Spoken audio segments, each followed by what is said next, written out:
kontinwità. Dan huwa legat ta' Gvern Laburista li fl-aħħar 10 snin xeħed diversi setturi fi kriżi enormi, kemm f'dik li għandha x'taqsam ma' saħħa, edukazzjoni, traffiku u Malta, bini bla rażan u aljenazzjoni totali mill-ambjent ta' madwarna. Il-ħadd filgħodu waqt attività politika, il-mexxej Laburista Robert Abela wera biċ-ċar li mexa fuq il-passi tal-Prim Ministru ta' qablu Joseph Muscat. U reġa' beda jfaħru minkejja l-iskandli kollha li sal-lum għadna qed insiru nafu bihom. B'numru ta' esperti jisħu li Abela qed idawwer in-narrattiva għax issa hekk jaqbillu. L-istess Muscat li sforz kemm Abela qed jibża minnu li spiċċa sab refuġju fuq stazzjon televiżiv indipendenti milli fuq is-Super One. Bħal da żmien propju 4 snin ilu imbarkajna fuq programm illi kien jibni fuq il-ħafna u ħafna tajjeb illi twettaq minn gvernijiet Laburisti mill-2013 il-qoddim taħt it-tmexxija ta' sieħbi Joseph Muscat.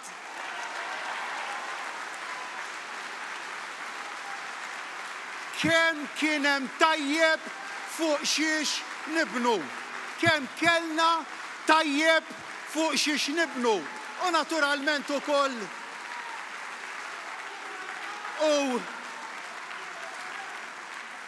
Dan minkejja li saftit tal-ġimgħat u tax-xurilu qatt ma ħass li kellu jiddefendi lil predeċessur tiegħu li kien ingħata t-titlu internazzjonali tal-akbar bniedem korrott tal-2019. Partikolarment f'dak li għandu x'jaqsam id-dil tal-isptarijiet, din li l-qorti għal darba darbtejn iddikjaratu fraudolenti bil-gvern saħansitra ħati ta' kollużjoni, Abela fl-ebda mument ma ħass li kellu jiddefendi lil ta' qablu, anzi dejjem ċaħat li kellu x'jaqsam minkejja li saħansitra meta sar it-trasferiment bejn Vitals u Stewart huwa kien il-konsulent legali tal-istess Joseph Muscat u minkejja kollox sal-lum Abela għadu jirreżisti li jġib flus il-poplu lura 400 miljun euro. U minkejja kollox il-poplu qed isofri l-legat ta' tmexxija Muscat Abela fosthom ir-rekit ta' frodi fil-benefiċċji soċjali u l-iskandlu tal-liċenzji tas-sewqan li raw il-bidu tagħhom fl-2019. Sforz il-biża li jkompli jitlef aktar fiduċja ta' madwaru,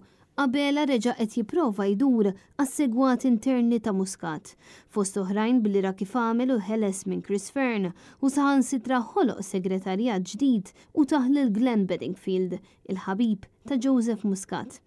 Madankollu fil-waqt li huwa medi fit-taqbit intern, il-Prim Ministru naqas milli jagħti soluzzjonijiet konkreti għall-isfidi li qed jaffaċċja l-poplu Malti wawċi fosthom il-pis tal-għoli tal-ħajja, is-sitwazzjoni diżastruża fl-isptarijiet u l-problema tal-mediċini out of stock, id-dejn ta' pajjiżna, it-traffiku li ħonoq it-toroq ta' pajjiżna u l-ekonomija, ibbażata fuq cheap labor u l-prekarjat.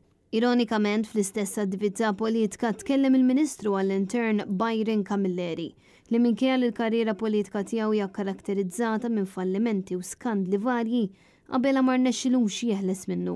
Dan minkejja li saħansitra inkjesta interna wrid iswed fuq l-abjad li l-Istat kien falla lil Bernice Kassar Neċilja b'dan il-falliment u diversi oħrajn ħansu bħajjithom.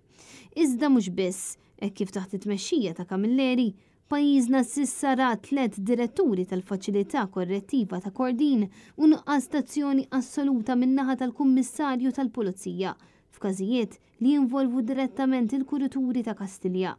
U minkejja dan kollu, Camilleri jissib tħalla mal-mejda tad-deċiżjonijiet waqt li ħadd ieħor twarrab għal raġunijiet li s'issa għadhom mistura.